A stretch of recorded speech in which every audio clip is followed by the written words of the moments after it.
Bonjour à tous. Dans cette vidéo, nous allons nous pencher un peu plus en détail sur le nœud de démarrage qui, dans sa forme la plus basique, est un nœud coulant et qui va venir constituer la première maille d'un ouvrage en tricot ou au crochet. Pour faire le nœud de démarrage, on va venir prendre le bout du fil qu'on va poser sur la paume de la main. On maintient avec le petit doigt, on enroule autour des doigts, on maintient l'autre côté avec le pouce et on va venir passer le crochet dans la boucle qu'on a formée autour des doigts pour attraper le brin du dessus qu'on va ramener à travers la boucle et on vient resserrer autour du crochet.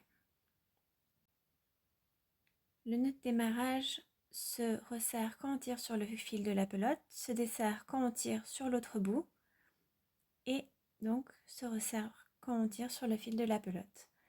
Et pour le dénouer, il suffit d'enlever le crochet, de tirer sur les deux bouts de fil et le nœud s'enlève.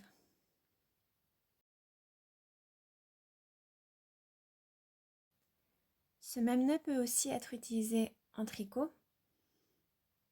Le principe est le même, à deux petites exceptions près. D'abord, on va laisser beaucoup plus de fil avant de venir nouer le nœud. Le nœud lui-même est identique, donc pareil, on maintient, on enroule autour des doigts, on maintient avec le pouce et on va venir chercher le brin du dessus avec les aiguilles. Donc l'autre petite différence que vous pouvez noter, c'est qu'on utilise deux aiguilles pour nouer le nœud au lieu de juste une. Sinon, le nœud fonctionne de la même manière, se desserre avec le bout, en tirant sur le bout de fil, se resserre en tirant sur le fil de la pelote.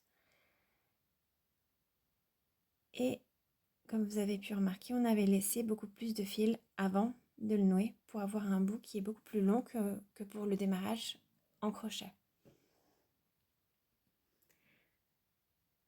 Donc maintenant, on va monter quelques mailles pour voir l'intérêt en fait de ces deux éléments.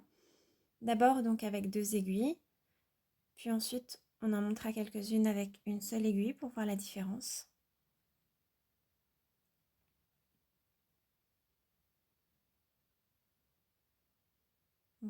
Maintenant, on va enlever une aiguille et on va monter quelques mailles supplémentaires avec une seule aiguille pour voir l'intérêt en fait de laisser deux aiguilles quand on monte les mailles en tricot.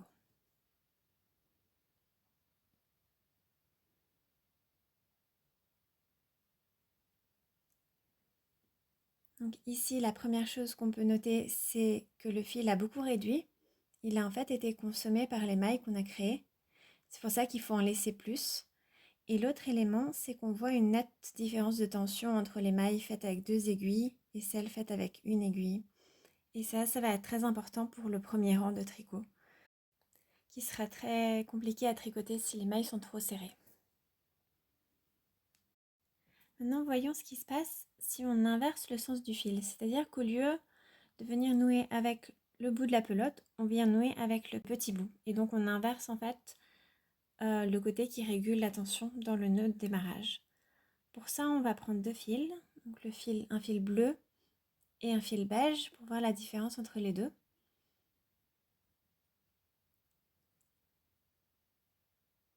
Avec le fil bleu, on va faire ce qu'on a fait tout à l'heure. Donc on va utiliser le côté de la pelote pour nouer le nœud, donc pour faire la boucle. Et pour venir faire le premier nœud de démarrage. Et le second, on va le faire avec le fil beige et on va faire l'opposé. C'est-à-dire qu'on va utiliser le petit bout de fil pour venir faire la boucle et nouer le nœud.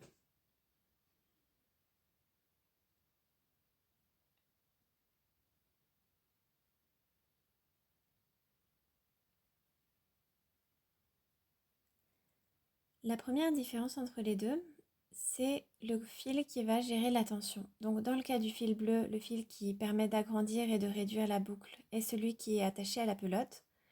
Et pour le fil beige, c'est l'inverse. Donc c'est le petit bout qui va venir permettre de réduire ou d'augmenter la boucle.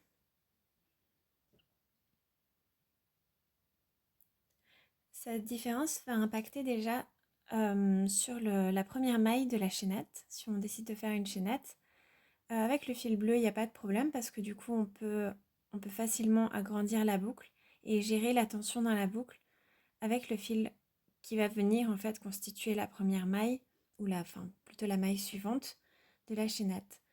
Avec le fil beige, c'est un petit peu plus compliqué parce que le fil qui gère la tension, donc qui va permettre de resserrer, est celui qu'on va venir tenir avec le pouce et l'index pour venir faire la chaînette, ce qui fait qu'il y a une tendance en fait à tirer dessus et ça fait que la boucle se resserre de plus en plus et ça rend le passage de la première maille assez compliqué pour un démarrage en chaînette.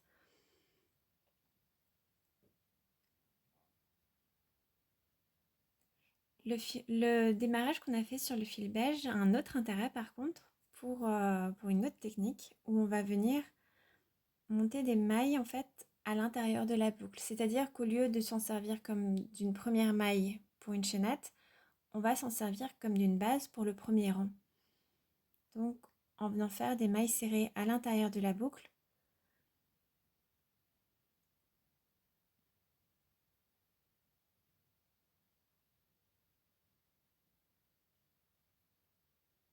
et une fois qu'on en a suffisamment, on va venir tirer sur le petit bout pour resserrer la boucle et donc resserrer le démarrage.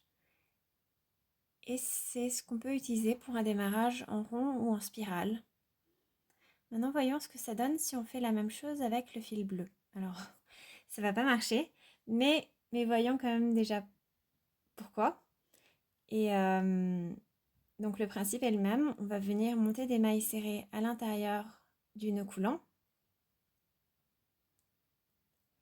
Et la grosse différence, c'est que le fil qui permettait de réguler la tension dans la boucle était celui qui était accroché à la pelote. Donc c'est le fil qui a servi à faire les mailles. Donc l'autre côté en fait est bloqué par le nœud d'origine, ce qui fait que quand on essaie de resserrer, on peut pas, ça bloque et on a beau tirer, ça va pas permettre de resserrer. Donc on va se retrouver avec un démarrage en rond mais une boucle qui est beaucoup trop lâche. Et comme d'habitude en crochet, pour défaire, on tire juste sur le fil et ça permet de défaire l'ouvrage. Là, vous remarquerez que le nœud était très serré parce que du coup, j'ai tiré dessus en essayant de resserrer la boucle. Les deux manières de faire ont donc un intérêt, c'est juste l'utilisation qui va être un petit peu différente. Merci d'avoir regardé et si vous avez des questions, n'hésitez pas à me les laisser en commentaire en dessous de la vidéo.